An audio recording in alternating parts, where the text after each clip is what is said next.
Saludos amigos de su segmento Zoom Quique. Esta vez, a partir de la vez anterior, estamos en la plataforma de Voz Ciudadana, en el canal de YouTube de Voz Ciudadana, que es una plataforma hermana de Somos Pueblo TV, a la que le invitamos a todos a suscribirse para que reciban nuestros contenidos. Ahí tendremos la oportunidad de que ustedes encuentren más fácil que en Somos Pueblo estos contenidos, porque en la de Somos Pueblo se suben muchos contenidos a diario, como es natural. Hay mucha demanda de canales para servir de denuncia y no todo el mundo que sigue estos contenidos ya con un interés más de curiosidad, de saber cómo funciona el sistema jurídico, pues no todo el mundo pues navega fácilmente entre tantos videos, por lo que hace ya a partir de la entrega, de las dos últimas entregas, estamos aquí en este nuevo hogar en que esperamos que ustedes lo hagan suyo también. Así que no deje de suscribirse y darle a la campanita, a me gusta, si es que valora positivamente este contenido. Pues bien, esta semana hay un tema pendiente porque nosotros hemos hablado un poquito de derecho, un poquito demasiado de derecho penal, algo de derecho constitucional, muy poco de derecho administrativo. Hemos hablado de muy poco de derecho comercial. Y hay un gran ausente que jamás hemos tocado hasta esta oportunidad, que es el derecho del trabajo y de la seguridad social.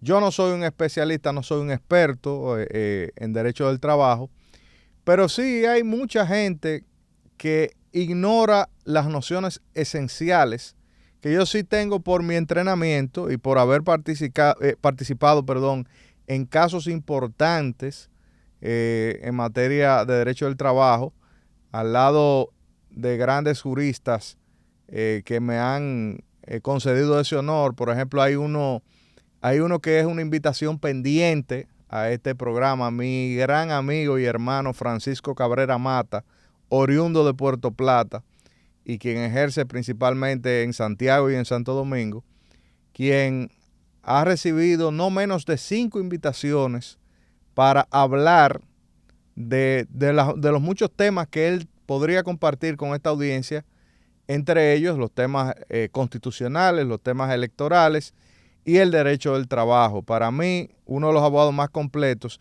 y sin embargo, me ha humillado rechazando estas invitaciones. Por primera vez lo hago público para que por favor ustedes comenten y lo convoquen, lo reclamen, para ver si de esa forma él se conduele y acude y accede a esa invitación.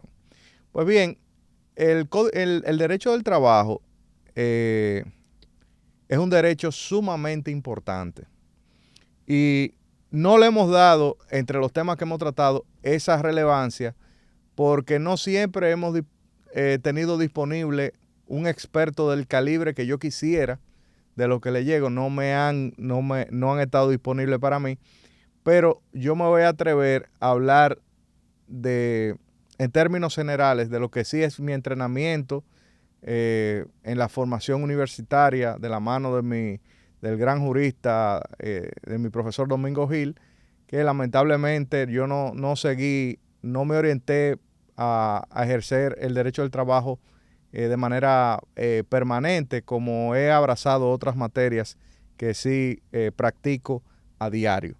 Entonces, simplemente dar unas pinceladas. Por ejemplo, ¿de qué trata el Código de Trabajo?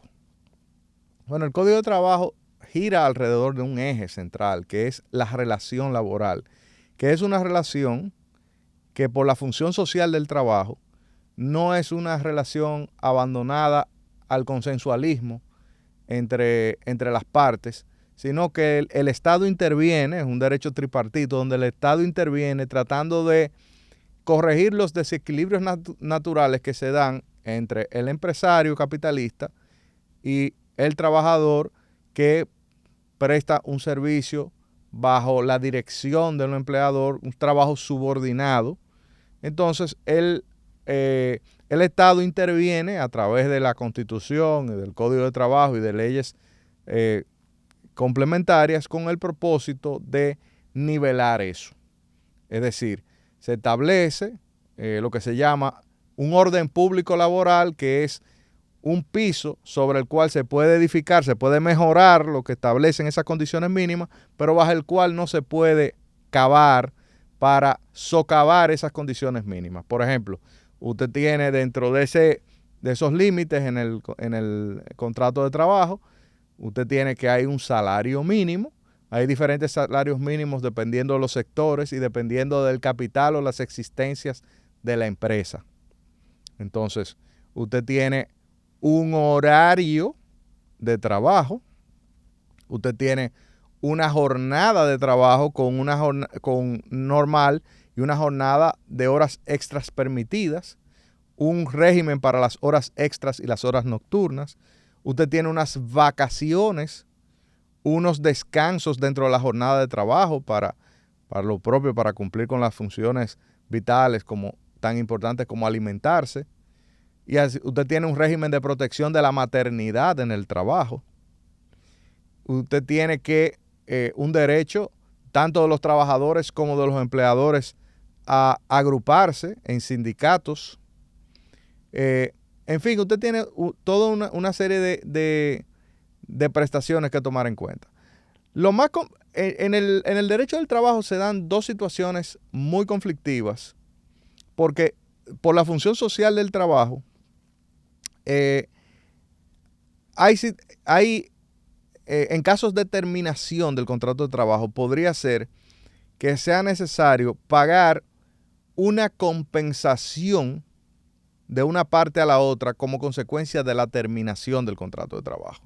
Y es por eso que la mayor parte de las confrontaciones que se dan entre trabajadores, los conflictos individuales en materia de trabajo entre un trabajador y un empleador, se dan por la terminación del contrato de trabajo. Y entonces yo me voy a dedicar a eso en el día de hoy. Se pueden suscitar muchas discusiones en relación a que si hay o no hay un contrato de trabajo. Hay situaciones vecinas a un contrato de trabajo en que existe una presunción también en el Código de Trabajo, en el artículo 15 del Código de Trabajo, de que en toda prestación de un servicio, y lo voy a leer textualmente, dice: se presume hasta prueba en contrario la existencia del contrato de trabajo en toda relación de trabajo personal. Cuando se presenten en la práctica situaciones mixtas en las cuales el contrato de trabajo se haya involucrado con otro u otros contratos, se dará preferencia a aquel de los contratos que esté más vinculado a lo esencial del servicio prestado. Muchísimas situaciones usted se puede encontrar en que tenemos un contrato de trabajo. Ahora, debo decir también que no todos los contratos de trabajo están sujetos al mismo régimen. Hay contratos de trabajo para una obra o servicio determinado. Hay contratos de trabajo hay contratos de trabajo estacionales. Hay contratos de trabajo por cierto tiempo. Y hay contratos de trabajo por tiempo indefinido.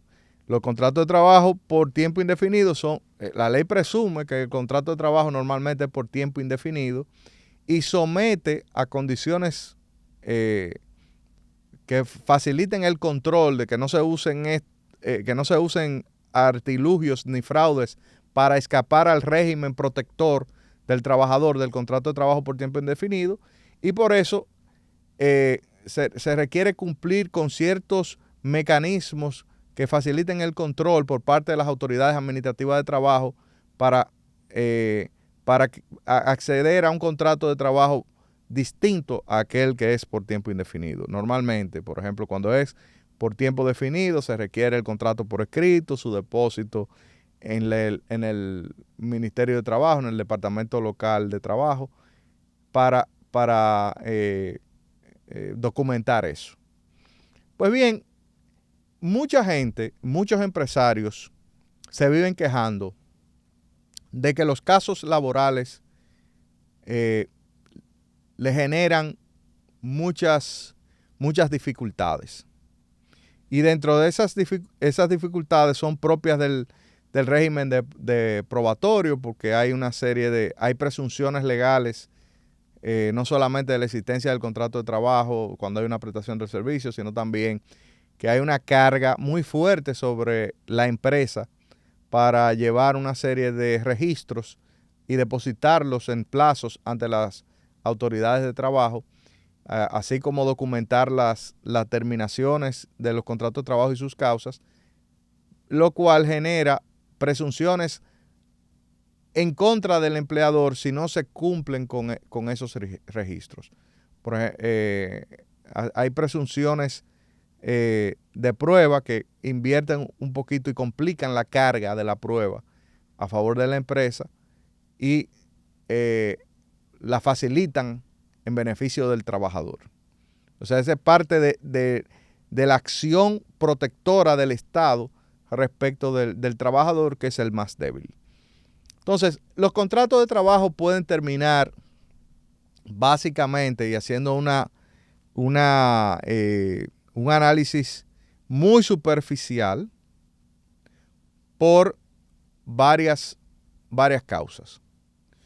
Las causas pueden ser, la causa puede ser determinada, donde una parte le imputa una falta a la otra, o no determinada, es decir, donde no se alega, una parte no alega que la otra ha cometido una falta en su contra. Y también, de manera complementaria, tenemos el mutuo consentimiento.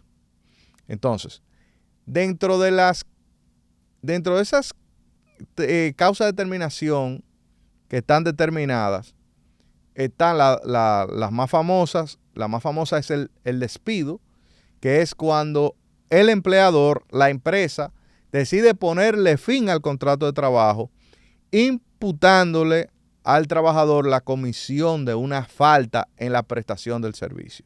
Pero no es cualquier falta. Tiene que ser una de las faltas expresamente enumeradas en el Código de Trabajo, específicamente en el artículo, si mal no recuerdo, el artículo 88. Y me permito leer estas causales simplemente para recrear un poco. Por haber el trabajador inducido a error al empleador, pretendiendo tener condiciones o conocimientos indispensables que no posee, o presentándole referencias o certificados personales cuya falsedad se comprueba luego.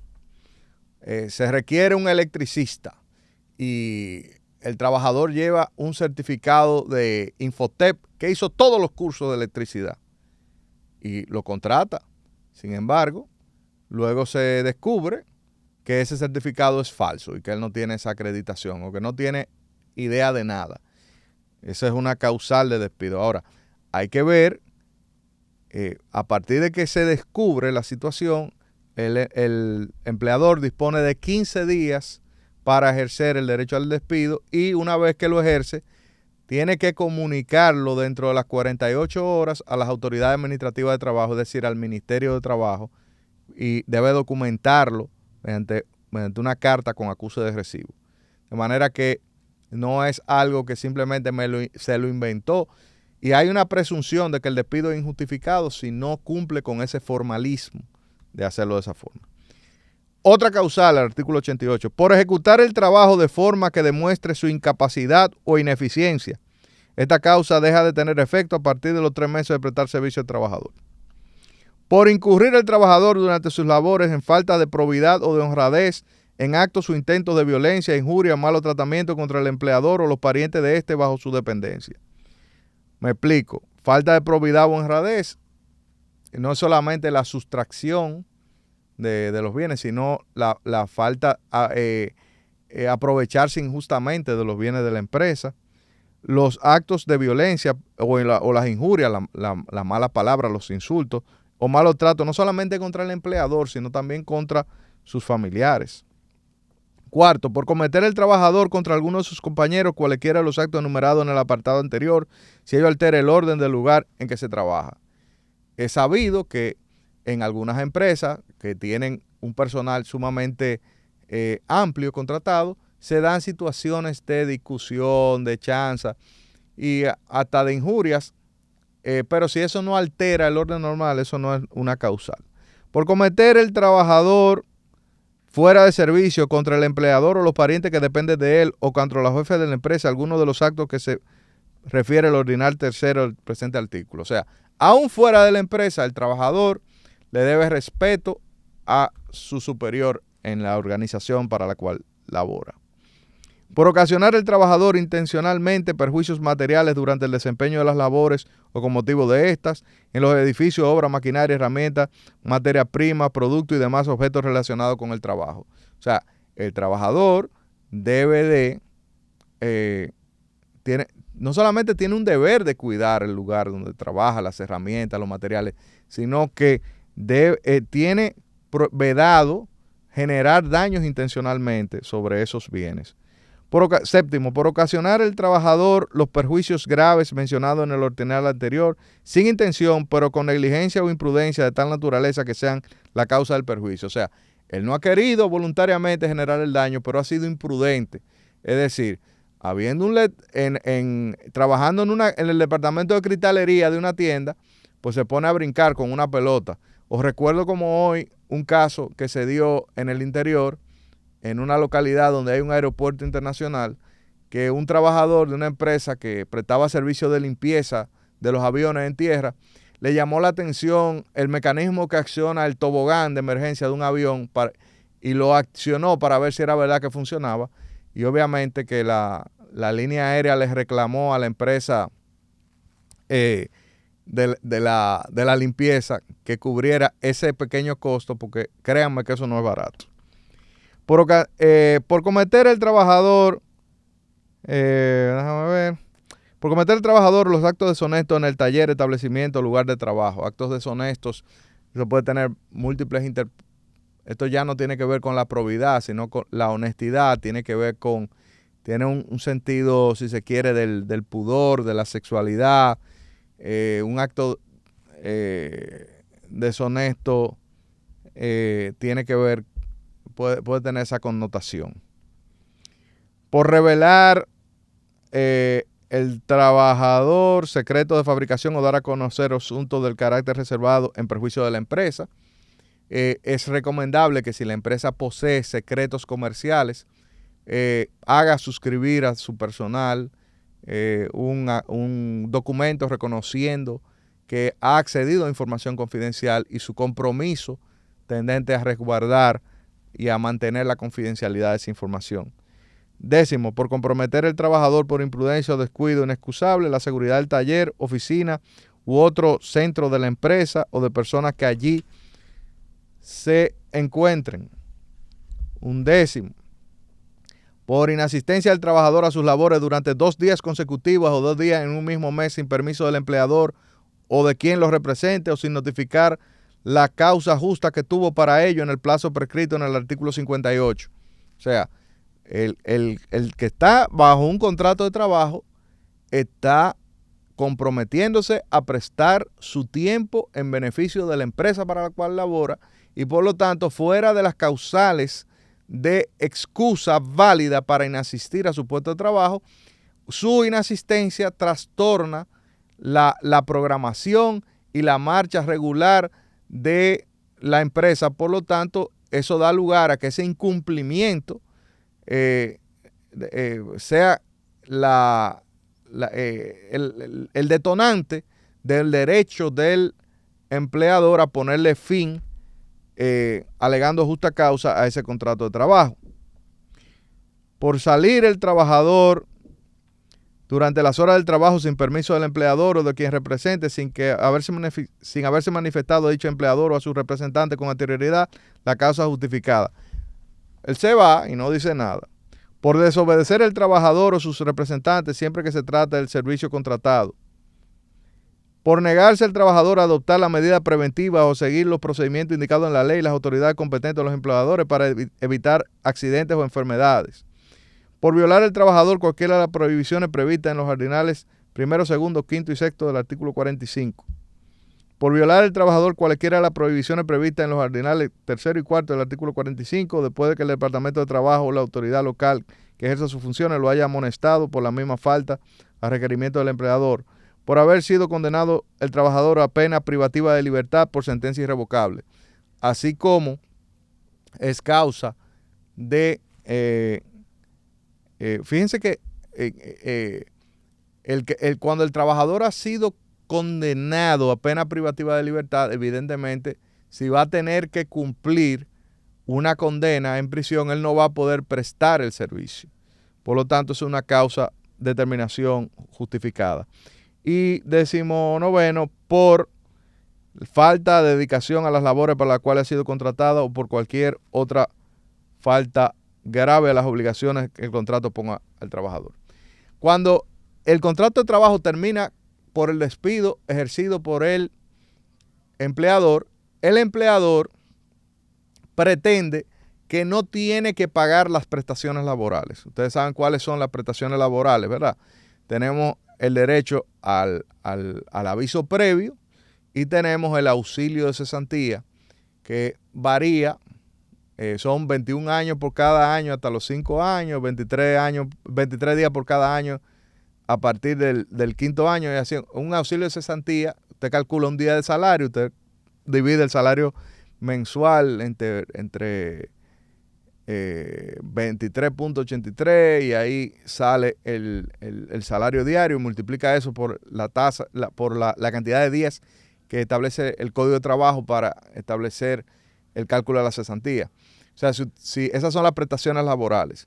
Los derechos adquiridos son el salario regular y el salario extraordinario,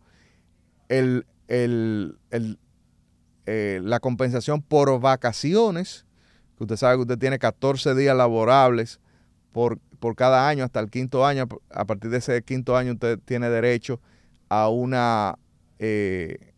18 días de salario. Y cuando usted tiene, y también usted tiene derecho a la participación en los beneficios de la empresa, lo que excluye a ciertas empresas como la de zona franca y excluye a las entidades que no tienen fines lucrativos.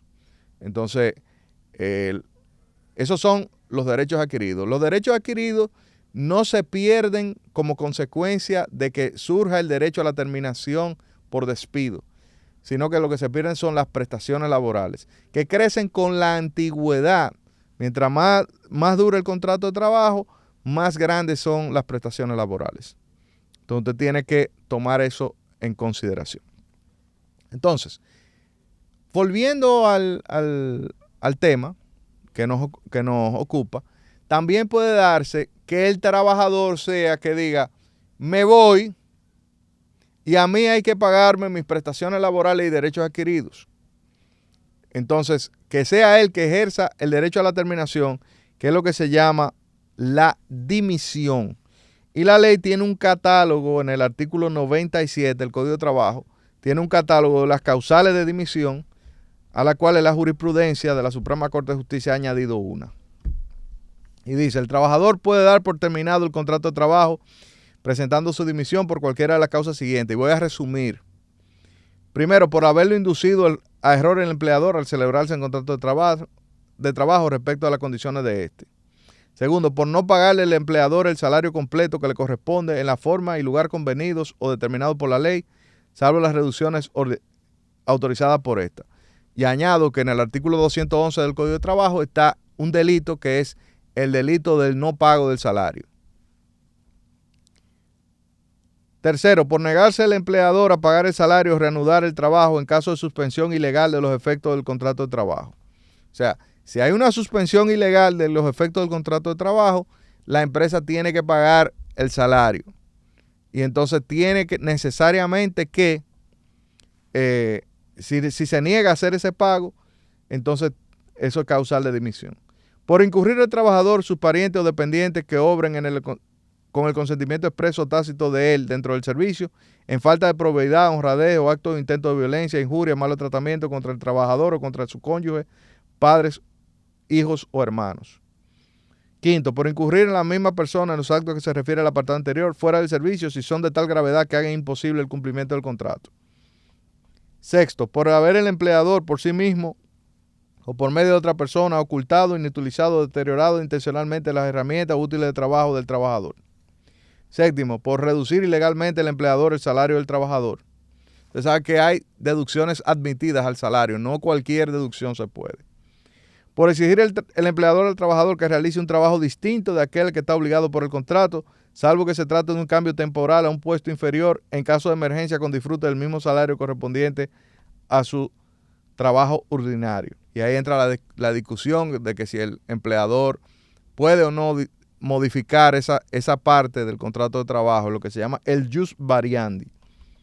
Por requerir el empleador al trabajador que preste su servicio en condiciones que lo obliguen a cambiar de residencia, a menos que el cambio haya sido previsto en el contrato o resulte de la naturaleza del trabajo del uso o sea justificado y no cause perjuicio al trabajador.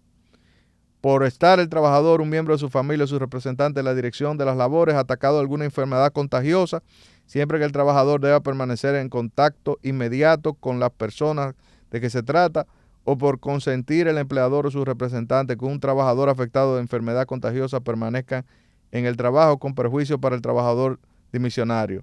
No sé qué pasó con este y con el COVID.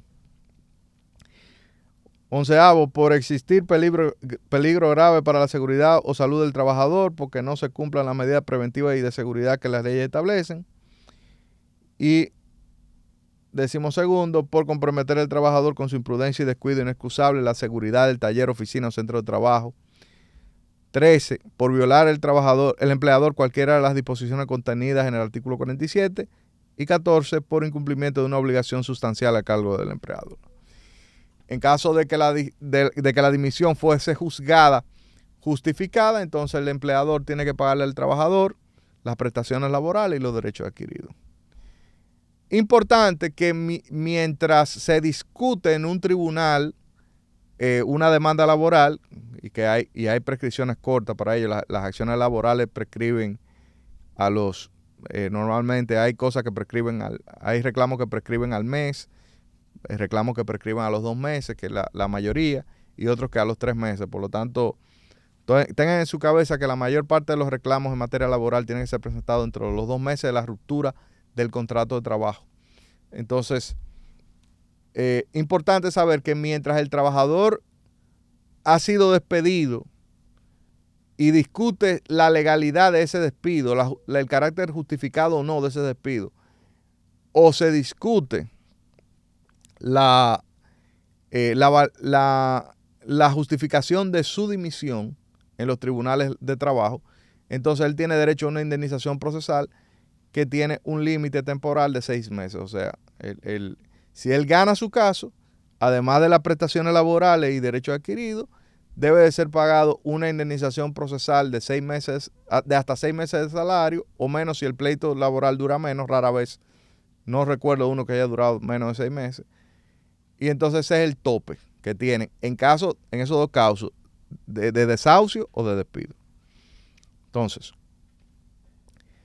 el contrato de trabajo puede terminar en caso en que cualquiera de las partes decida voluntariamente terminarlo motu proprio sin necesidad de alegar justa causa. Es lo que se llama el desahucio. Entonces, el desahucio lo puede ejercer tanto el trabajador como el empleador. El desahucio se puede ejercer, por ejemplo, dando aviso previo, el famoso preaviso, que su duración dependerá de la antigüedad del trabajador en la empresa. Entonces, hay trabajadores que por su antigüedad, si tienen, hay preavisos de 7 días, hay preavisos de 14 días, hay preavisos de 28 días. Entonces, dependiendo de la antigüedad que tenga el trabajador en la empresa. O sea, a partir de que tengan un año, tiene derecho a un aviso previo de 28 días, de manera que si usted le comunica el día primero que lo está desahuciando para terminar el día 28, no le tiene que pagar ese preaviso. Si le comunica el mismo día que lo está desahuciando, mira, aquí terminó el contrato, ya está separado de la empresa, entonces además de las prestaciones laborales y de los derechos adquiridos, tiene que pagarle el aviso previo. Así funciona. En el caso de que el trabajador sea que ejerza ese derecho a la terminación sin alegar justa causa, entonces entonces él debe de darle un aviso previo a la empresa. Y hay empresas que han demandado a los trabajadores que les renuncian en el acto sin alegar justa causa y sin dar el aviso previo. Entonces, ¿qué hay que tener cuidado? Que a partir del momento en que se produce un desahucio, la empresa que desahucia al trabajador dispone solo de 10 días para pagar las prestaciones laborales y derechos adquiridos al trabajador desahuciado. Y que a partir del 11º día y hasta el infinito, contrario a lo que pasa con el despido y con la dimisión, donde la indemnización procesal está limitada solo a 6 meses, existe un astreinte combinatorio por ley de un día de salario por cada día de retardo en el pago de las prestaciones y derechos adquiridos, e incluso hasta que se paguen íntegramente. De manera que si una empresa desahucia, probablemente si el trabajador desahuciado recibe la comunicación de desahucio y no ha recibido las prestaciones ni ha firmado un descargo, entonces inmediatamente probablemente lo que el abogado del trabajador hará será poner toda la traba del mundo para que no se paguen esas prestaciones, porque el caso se va a ir engordando a razón de un día de salario por cada día de retardo en el pago de las prestaciones. Entonces, es un tema delicado. Mucha gente se pregunta, ¿pero por qué que existen las prestaciones? ¿Por qué hay que pagar prestaciones laborales? Bueno, hay que pagar prestaciones laborales porque, en el caso de los desahucios, porque en la mayoría de los países del mundo no existe ese derecho de ponerle fin al contrato de trabajo sin alegar justa causa. Ese derecho de terminación incausada del contrato de trabajo, entonces, implica que haya una compensación económica, es una prestación social, porque los seres humanos no pueden ser utilizados como material desechable.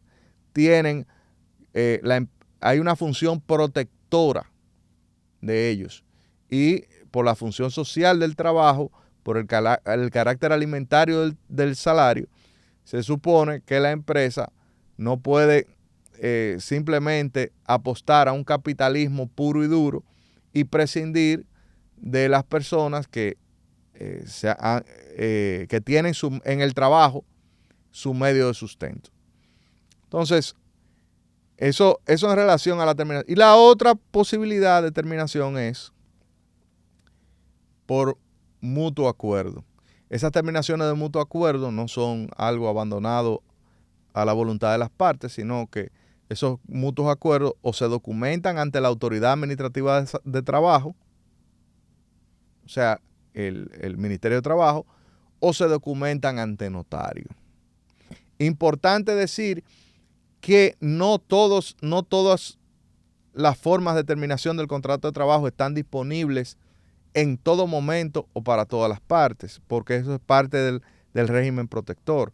Por ejemplo, usted no puede ponerle fin a un contrato de trabajo que se encuentra suspendido. Si el contrato de trabajo está suspendido, hay que aguardar que pase un tiempo o que cese la causa de suspensión, lo que pase primero, que pase un plazo, si mal no recuerdo es un año para el caso de las licencias médicas. Si una persona tiene un año de licencia médica, ya se puede ponerle fin al contrato de trabajo. De lo contrario, salvo que se trate de una terminación de mutuo acuerdo, no es posible proceder con el desahucio ni tampoco con el despido de ese trabajador. De igual modo, no es posible, no es viable desahuciar a una trabajadora embarazada por las reglas de la protección de la maternidad, ni durante la licencia prenatal ni durante la licencia postnatal. O sea, protección a la maternidad.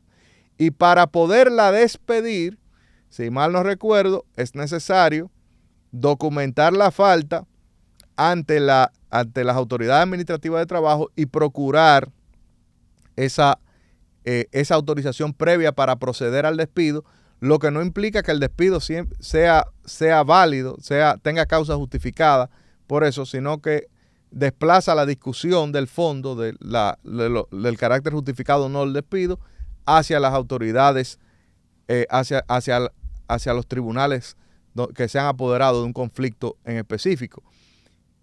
Porque al final de cuentas lo que se hace es que un despido y lo mismo que un desahucio de una trabajadora embarazada, y en el caso del despido sin pasar por el tamiz de las autoridades administrativas de trabajo, son nulos. Lo mismo pasa con los trabajadores protegidos por el fuero sindical, y hablo en castellano. En otros países más desarrollados, en América, en Europa, en Asia, los trabajadores se organizan para defender sus derechos. Son los llamados sindicatos, las uniones de trabajadores, los labor union de los Estados Unidos, los sindicatos, ¿verdad? Que no tienen nada que ver con eso de los transportistas, porque esos no son trabajadores. Esos son prestadores de servicios independientes, empresarios del volante, ¿verdad? Aunque sus organizaciones se llamen sindicatos.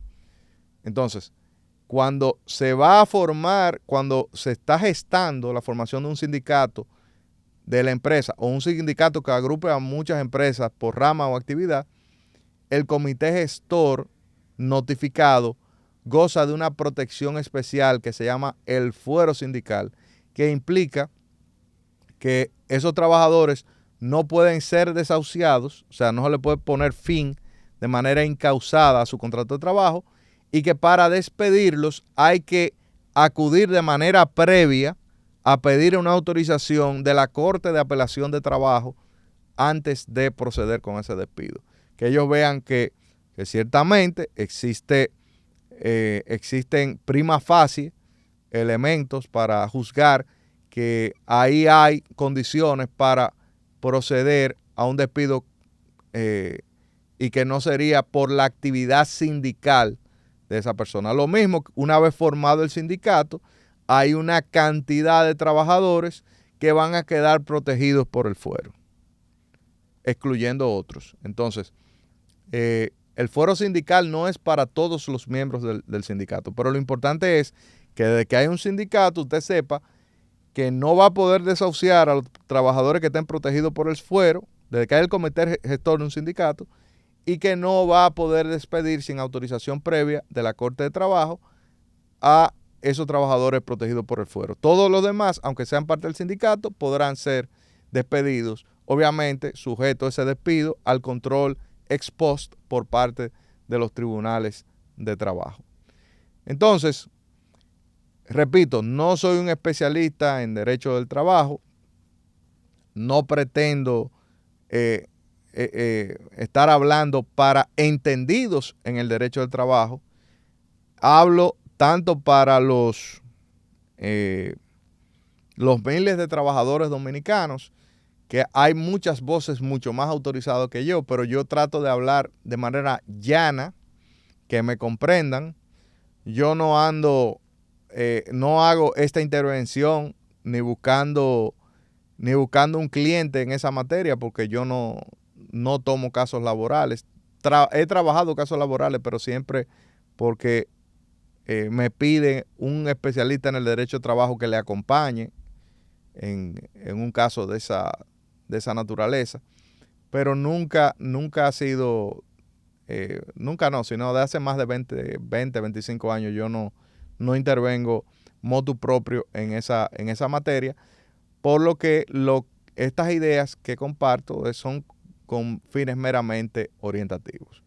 Así que yo lo voy a dejar hasta aquí por hoy. Y lo que le guste, lo que le haya gustado esta brevísima intervención, y quisieran que se sigan tocando temas en ese orden, pues yo agradecería que no solamente lo comenten, sino que reclamen que me acepte la invitación el doctor Francisco Cabrera Mata de Puerto Plata, para que ustedes escuchen, para mí, el gran maestro de su generación del derecho de trabajo, hablar con ustedes y compartir muchos conocimientos de tantos años de práctica exitosa en la materia, porque quiero que sea él por la confianza que yo le tengo ciegamente a sus criterios en esa materia. Así que no dejen de darle me gusta, no dejen de suscribirse y por favor sugiéranos qué otra materia a usted le gustaría que tratemos aquí en estas intervenciones. Así que en esta nueva casa, en este nuevo hogar, Voz Ciudadana, tenemos la ventaja de que esos comentarios, estamos construyendo una nueva audiencia desde los cimientos. No nos estamos aprovechando del crecimiento vegetativo de la plataforma principal de Somos Pueblo, sino que estamos construyendo la zapata de un canal de opinión donde la expresión de la expresión de voces entendidas en diferentes materias, la mía humildemente en el derecho, pues pueda servir para llenar una demanda de este tipo de contenidos por parte de todos ustedes que tan amablemente nos siguen cada semana. Así que reiterándole las gracias y esperándolo en un próximo encuentro. Hasta pronto.